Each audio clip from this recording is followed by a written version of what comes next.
Hi, guys. Are you ready for chapter 6 of The Lion, the Witch, and the Wardrobe by C.S. Lewis?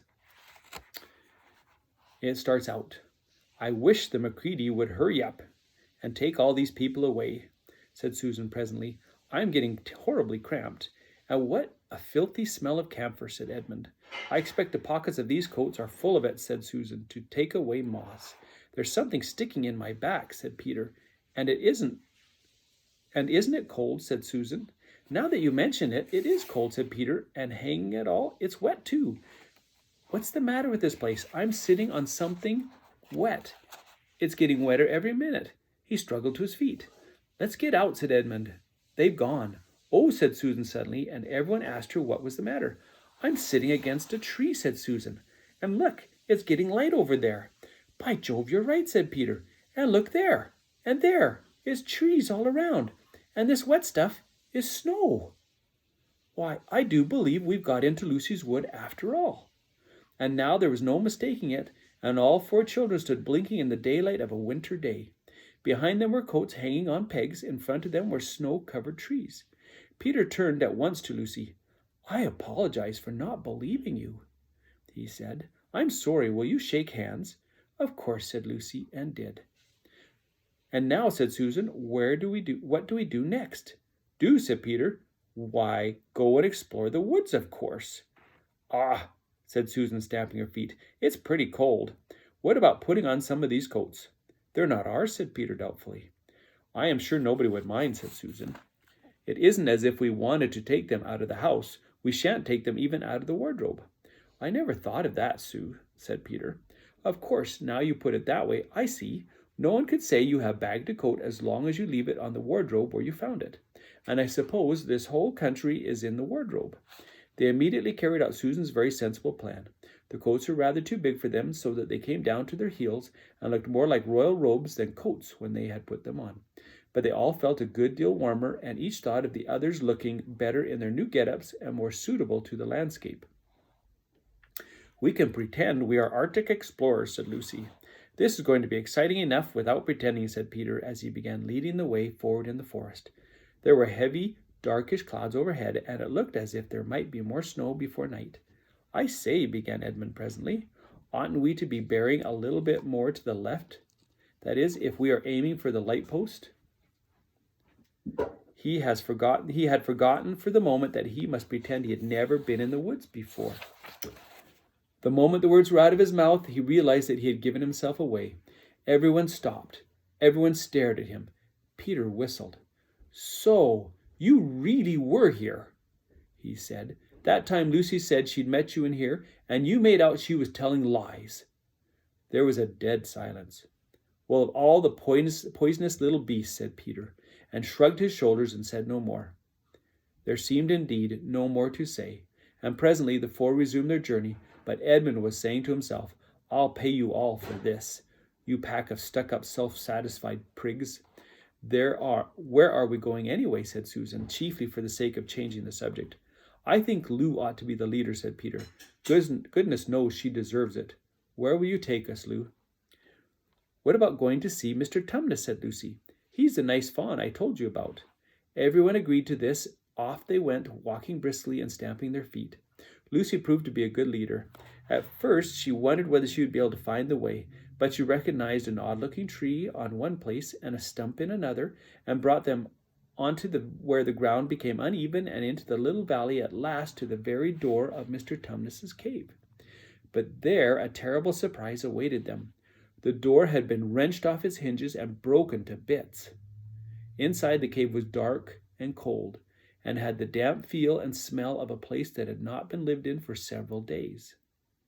Snow had drifted in from the doorway, and it was heaped on the floor, mixed with something black, which turned out to be the charred sticks and ashes from the fire. Someone had apparently flung it about the room and then stamped it out. The crockery lay smashed on the floor, and the picture of the fawn's father had been slashed into shreds with a knife. "This is a pretty good washout," said Edmund. "Not much good coming here." "What is this?" said Peter, stooping down. He had just noticed a piece of paper. And here's a picture of the fawn's cave. You can see the broken door. He had just noticed a piece of paper which had been nailed through the carpet to the floor. "Is there anything written on it?" asked Susan. "Yes, I think there is," answered Peter, "but I can't read it in this light. Let's get out into the open air." They all went out into the daylight and crowded around Peter as he read out the following words. And this is what it said. "The former occupant of these premises, the Fawn Tumnus, is under arrest and awaiting his trial on a charge of high treason against Her Imperial Majesty Jardis, Queen of Narnia, Shadlin of Cair Paravel, Empress of the Lone Islands, etc. Also of comforting her said Majesty's enemies, harboring spies, and fraternizing with humans. Signed, Mogram, Captain of the Secret Police. Long live the Queen." The children stared at each other. "I don't know what I'm going to do. I don't know that I'm going to like this place after all," said Susan. "Who is this Queen, Lou?" said Peter. "Do you know anything about her?" "She isn't a real queen at all," answered Lucy. "She's a horrible witch. The White Witch. Everyone, all the wood people, hate her. She has made an enchantment over the whole country so that it's always winter and never Christmas." "I wonder if there's any point in going on," said Susan. "I mean, it doesn't seem particularly safe here, and it looks as if it won't be much fun either.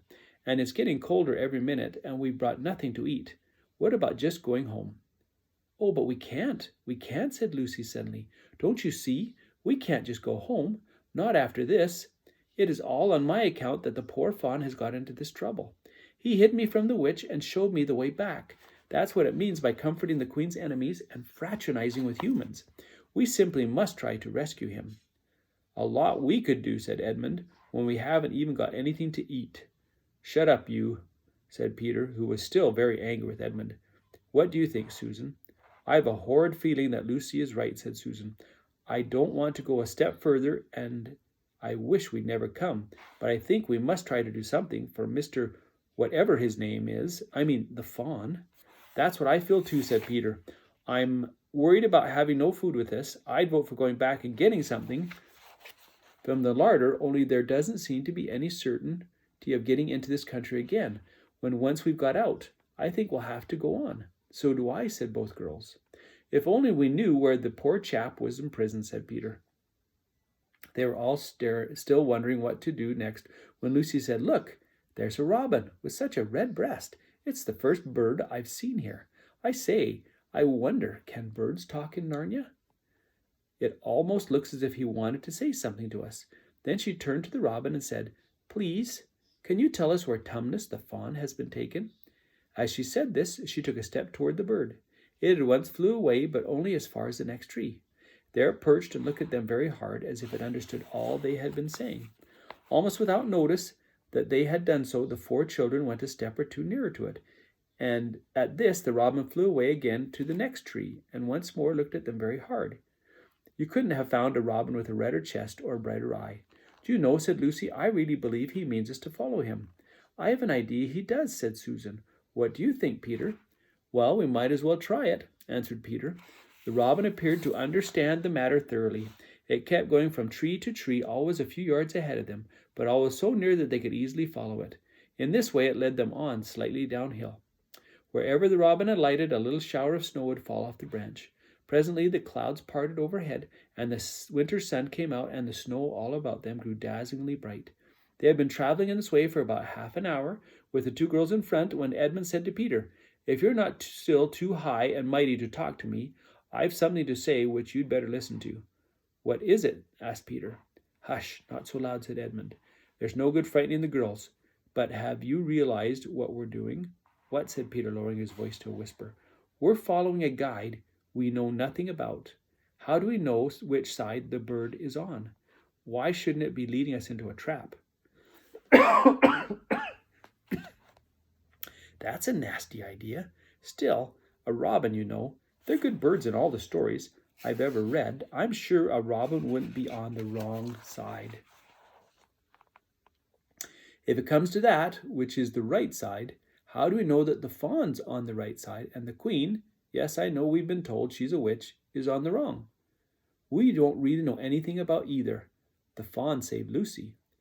He said he did, but how do we know? And there's another thing, too. Has anyone the least idea of the way home from here? Great Scott, said Peter. I hadn't thought of that. And no chance of dinner either, said Edmund. And here's a picture of the robin. And that's the end of chapter 6. The next chapter, A Day with the Beavers.